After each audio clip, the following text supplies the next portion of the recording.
away and mismatch there. So I would rather have most of the fluid out, except for that small pocket, which anyways, every time we drain, even at the end of surgery, you will see a small pocket of fluid which collects, that can be left alone. But if it's significant, would you rather not iron it out so that you know that what you've lasered to the break is finally where it should be? There's 2 points I'd make to that, Manish. One is you're absolutely right. If there's a huge shift, then your laser might be in the wrong position. But the other thing which is not that commonly known and we don't talk about is 40% of our perfect surgeries where there was no fluid, they have some shift of the retina anyway. Yes. This has been shown by autofluorescence work. So a little bit of shift is going to happen no matter how good you do and everything. Surely. So worrying too much about shift, unless it's going to be so big that it'll reopen the break, I don't worry about it. Fine, yeah. And then there is this situation in mobile retina where the PVD is very intense. A situation like this where you see, it doesn't come off as easily. In the previous case I showed you, it was almost liquefied and you could get it. But these are also situations, especially in younger patients, where it's fairly well stuck. We use triamcinolone to help us delineate the plane of the hyaloid, but still at times you can spend a long time doing that. So what is your end point, and what do you think at times, because the pull is so much that you're worried that you might just create a dialysis in the periphery in some of these young patients, and then you just have to leave it and trim it at that stage. So what are your ways to step by step, how do you approach it to make sure it goes, or if it doesn't go, what is your final step to do it? Murli, what is your... Yeah, this is a common problem we face, removing the attached vitreous from a detached retina. And one tip I would like to give you is you make sure you are in the right plane. Just like diabetic vitrectomies, what I have realized is that if you are in the right plane where you are between that hyaloid face and the retina, what often happens is we try to peel just the vitreous layer, and which is very difficult to peel. And just recently I was demonstrating this the other day to my fellow when we were operating. Initially I was trying to peel, but that was not the right plane. Then I just changed using a brilliant blue, and I just picked up the last layer of hyaloid on the disc using a forceps, because it was a detached retina. It was difficult to grab it with your ocutome, with vitrectomy probe.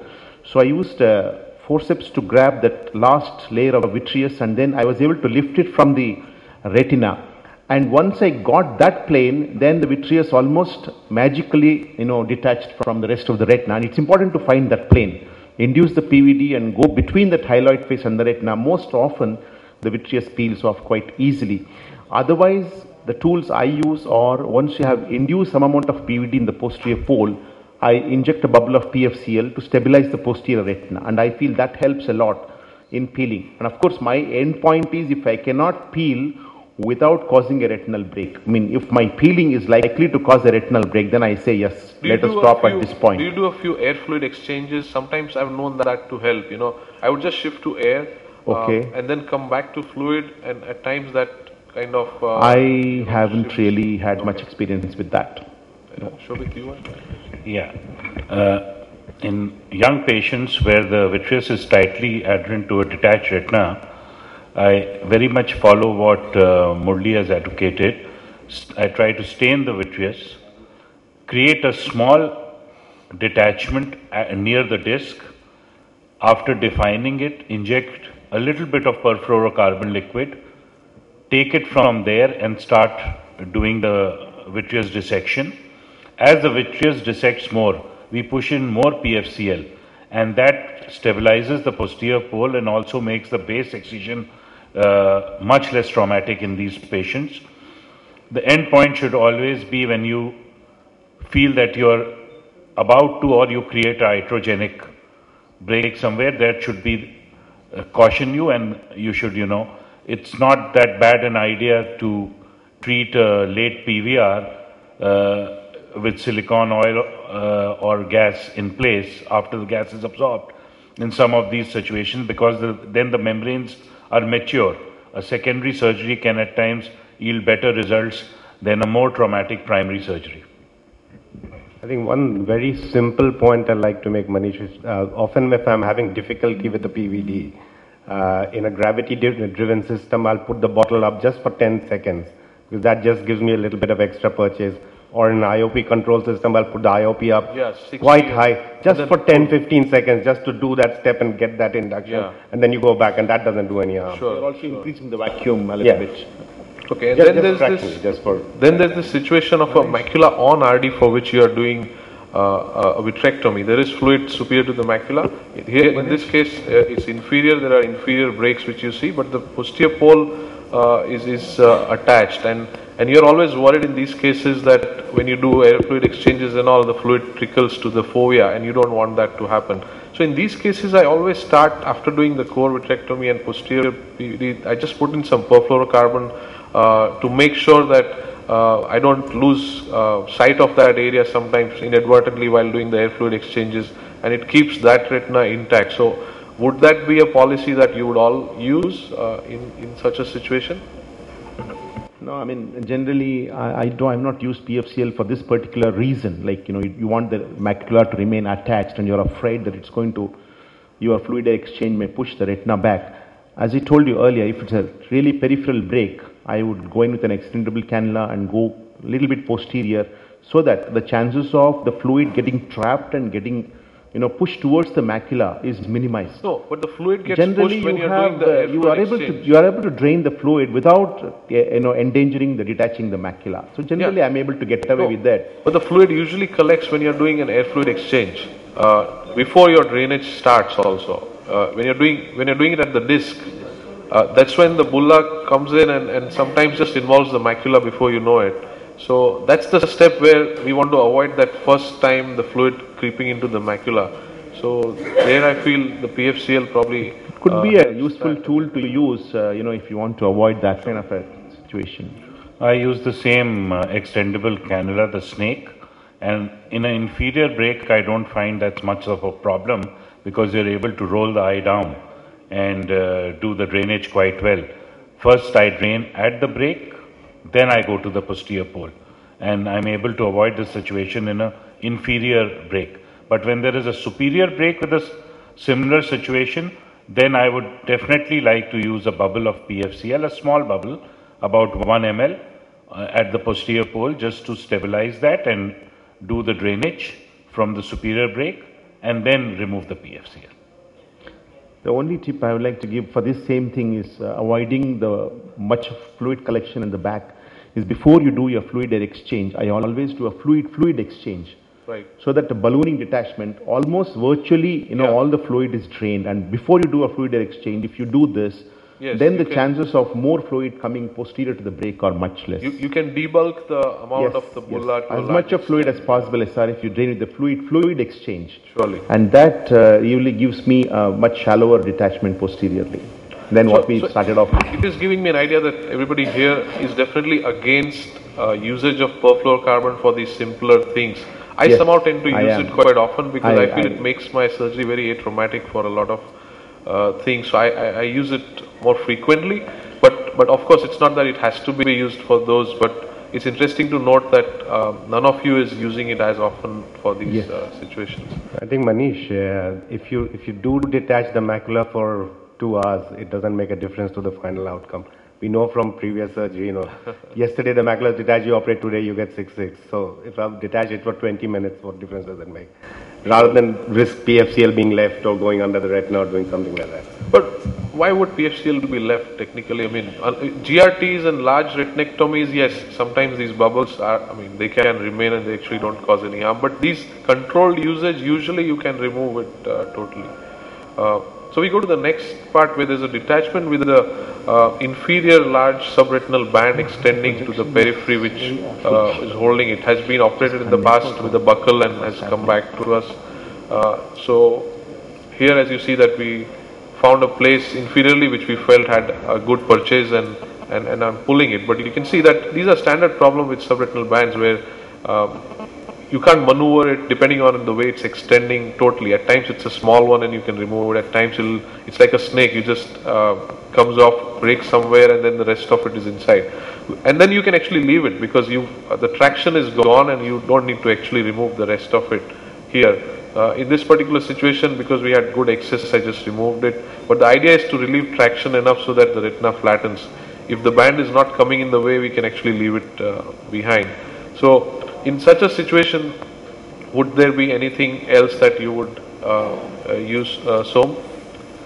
I mean, if I have a very bad looking band, I'll often make two retinotomies slightly towards the ends of where that band seems to originate, cut it in both places and just see whether the retina is settling or not. And if it's settling and it looks like adherent tissue, I'm not going to try and pull and create additional breaks or anything. So it's a clothesline. As long as you cut it on both sides, the thing will fall down, the retina will be flat. Your oil will hold it, your laser will hold it down. So we don't need to actually go and try and pull it out because there's a bit uncontrolled. You can actually increase the retinotomy site, which we have seen at times. So in such a situation, it's best to maybe identify one or two areas and just go and cut the band. Would be a safer controlled cut using a diathermy. You make an opening and just cut it. Murli, would that be more acceptable? I would agree with that. It's not necessary to remove it. Yeah. All you need to do is cut it so that the retina falls back, and then you have relieved that clothesline effect. Right. Yeah. A quick one if you have, because we are avoiding audience questions to control the time is very less. But if you have something very important, It's just a comment on this subretinal band removal. What we have found, as you rightly said, with one hand when you remove it enlarges. So what we tend to do is a double hand technique, where it's something like pulling the bucket from the well.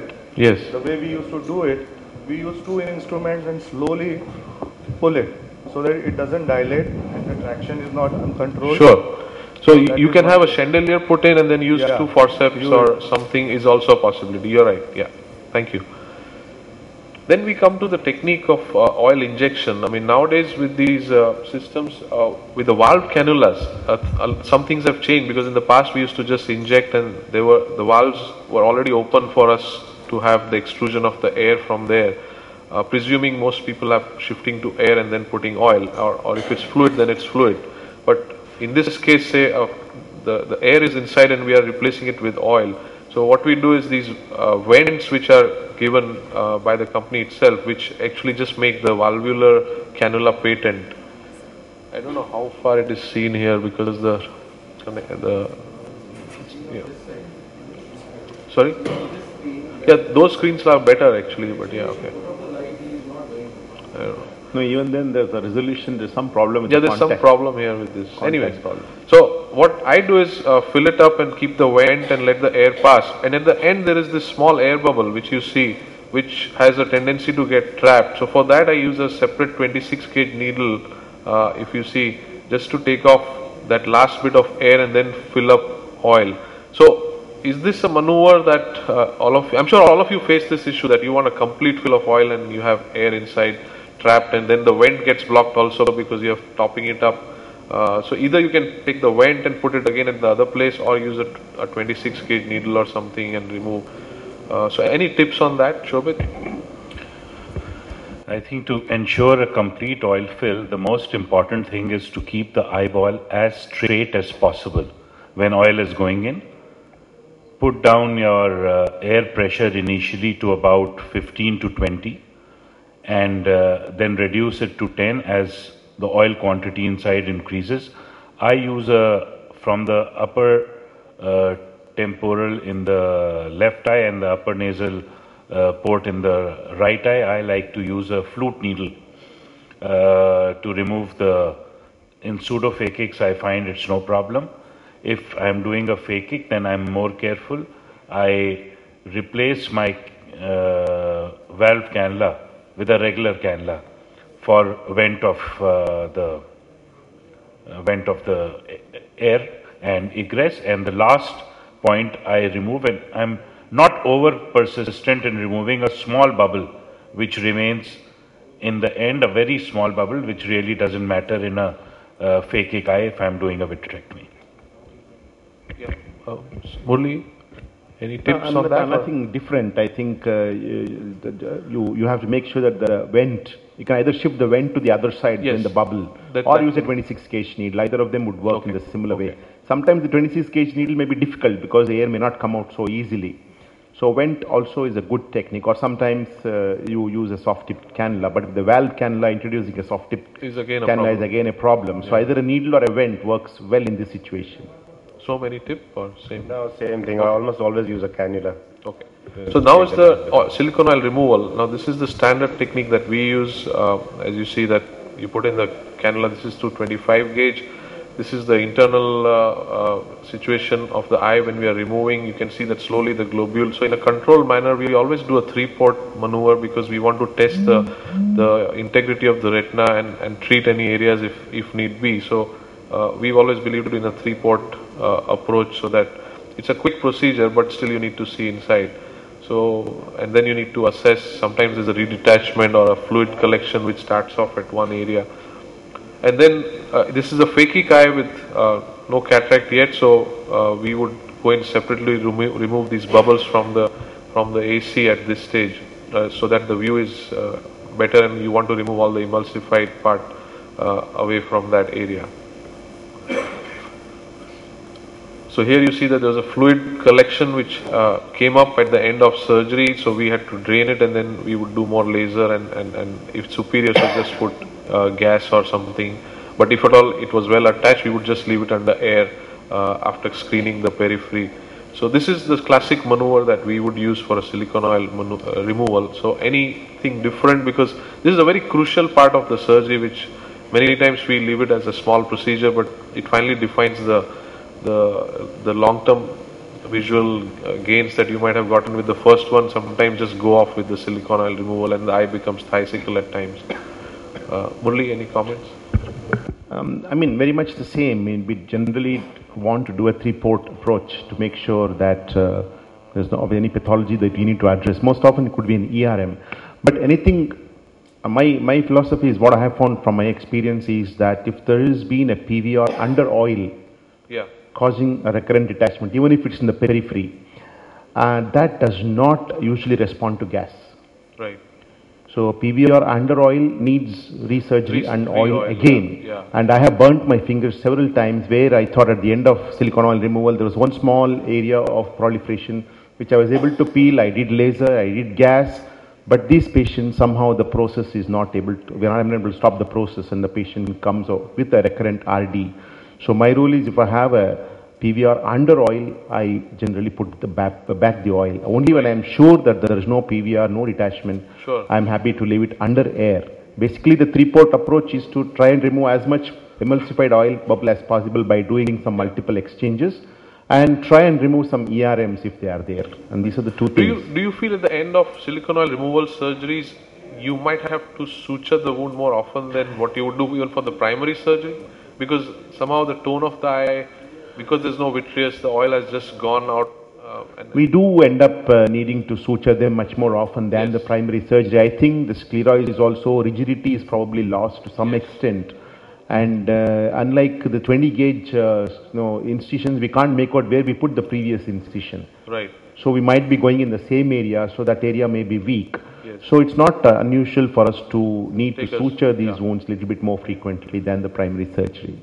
Anything different, Som or I think you can most of the time only see where your old incision is if you look carefully, so you can go separately, and you should do that. And 2 is, I have a very low threshold for leaving the eye full of air, even if there isn't a retinal indication, just so that there's something holding it in, this problem of post-op hypertonic doesn't arise, and then you don't need to suture it that often. Yeah, even I leave it under air in that sense actually. I think pre-op hypertony is one of the main deciding factors whether this eye with silicone oil, if it's hypertonic, is one of the main deciding factors whether it should undergo oil removal or an oil exchange for me. Then there is the recurrent detachments under oil. So this is one situation where you've put oil, and after a few months patient has come with a situation like this where you have a pucker radiating from below and kind of twisting the retina here and pulling it down. So some of these early recurrences, what I do is I just go under oil and treat them. If of course it's extensive, we have to remove oil and do the needful. So I'm showing you the situation where I would just be under oil, inject perfluorocarbon under the oil, because it allows you to actually flatten that area and also test where the traction is.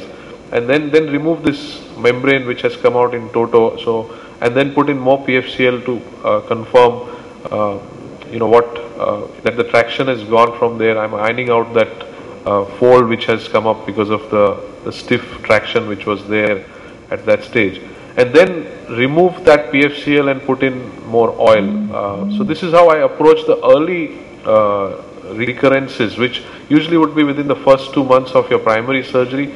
By then the traction is not very intense at times and you can get away with it. But of course I've been surprised during surgery, I plan it like that, and inside I find that I will need a big retinectomy. So then of course I usually try to remove oil and go.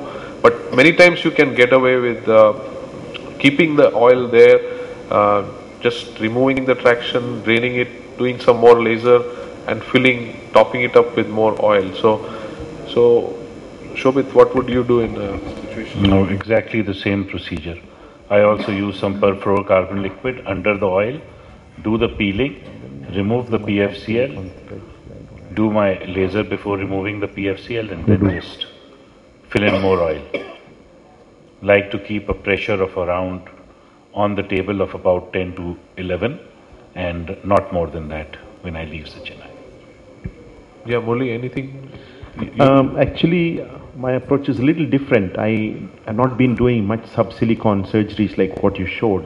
Yeah. If a situation, number one, where you have done surgery for RD and patient has silicone oil and there is a small inferior redetachment, I am quite happy to wait for at least 3 months. I believe that PVR has a cycle, active phase and inactive phase, I would like to wait for at least 3 months. If the macula is attached, I don't really feel the need to go in immediately. I wait for 3 months. My idea is to let the membranes mature and let the PVR process completely come to a quiescent phase. And then I would rather go in, remove the oil, remove all the membranes. Because what I have found is that what membrane you see and, before surgery, on the table you find much more proliferation than what you see before during PVR surgery. So my fear is that when you are operating under silicone oil, you may not be able to see all the membranes, you may not be able to remove all the membranes. And that's usually my approach. Right. So I don't have much experience with sub-silicone surgery. Yeah, Foam has probably some. Frankly, even I would not go in if the macula is not involved. As you said, if it's in a month or two, sometimes you see inferior fluid collection with mild PVR.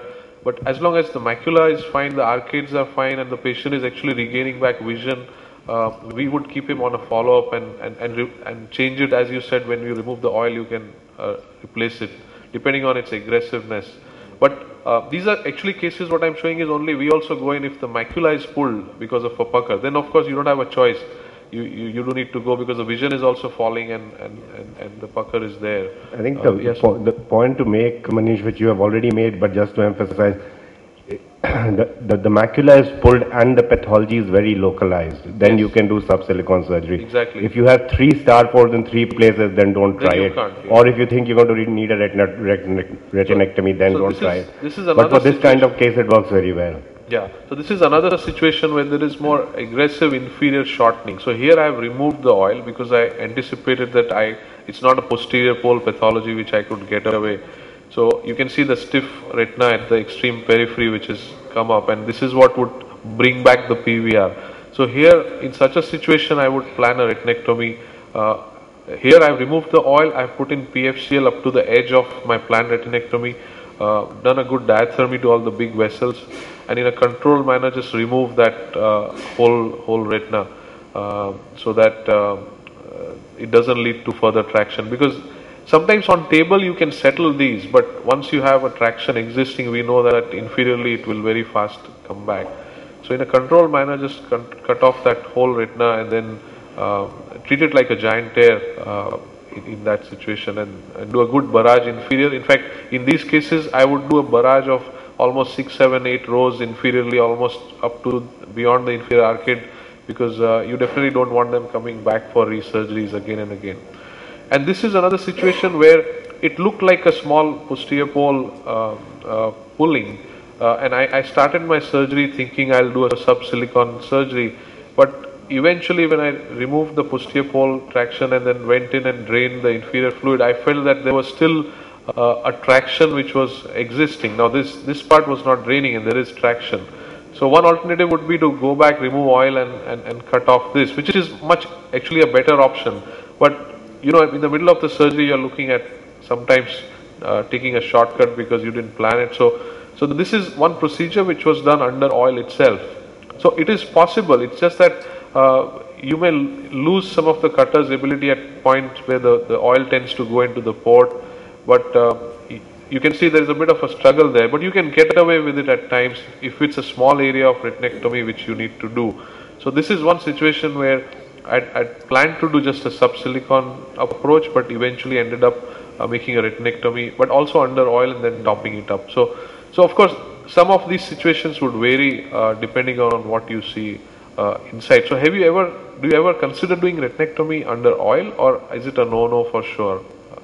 Murli? I have not really done much sub-silicon surgery, as you said, so I don't really have much experience of doing retinectomy under oil. I wouldn't do a retinectomy under oil, Manish, but the other point I wanted to bring up is this business about doing a lot of laser. Because retinectomy in a PVR is where slippage really matters. Because what you have in the table is not where the retina ends up finally, and that can be quite a lot. So like you said, do a lot of laser, or even have a low threshold for re-lasering in the post-op period because the retina has moved slightly from where you actually left it. Sure. Then the other point is endozyridectomy. Do you feel that with these smaller gauge instruments, you sometimes find it difficult to approach from the pars plana? Your cutter tends to bend if you are, in the past in 20 gauge we used to just go with the forceps, identify the iris from inferior, go and cut it. But now that's become a little difficult. At times you just can't approach that area and your cutter keeps bending. So nowadays, many times I just go from the limbus to do it. Do you think that's a simpler way to just identify that plane and do it, or are you very much at ease with the small gauge instruments? Because the bending is terrible at sometimes from the angle that you see these areas. So Shobhit, you? Where there is ease from the port, I do it from the port. Otherwise, I also make a side port at the limbus and go in and do it with a 25 gauge cutter. Yeah. Any I think the only thing to keep in mind, Manish, we're doing it from front, is that you have the risk. There might be remnants of Sommering's rings or lens matter which you haven't seen because you haven't. And then you think you've done an iridectomy, but you haven't. That is the one advantage doing it from the back. You're absolutely sure that you've got it. So if I do it from the front, I'll again try and go and put something through it from the back just to check. Basically, you need a bilateral approach, and usually one would always try it from the back first, and only if I'm not able to reach that area comfortably, I would come here. And once I have an opening, I would finally go back and make sure the cutter is coming out through that port. So that's, I think, how we would deal with it. Then, say, coming to a giant tear situation. This is a classic giant tear situation where it's folded up flap that you see, and we are using just a high-speed cutter to remove all the vitreous which is there and freeing. The aim is to free the full retina from the vitreous before you do anything else. And then of course put perfluorocarbon, this is the base dissection, and then put in perfluorocarbon to recreate the whole space, fill up the whole space, as you can see here. And I usually fill up with perfluorocarbon and then shift to air and then go to oil. Murli, I know, would go to would leave the PFCL to directly to oil. So at this stage, a lot of different approaches would be undertaken. So I would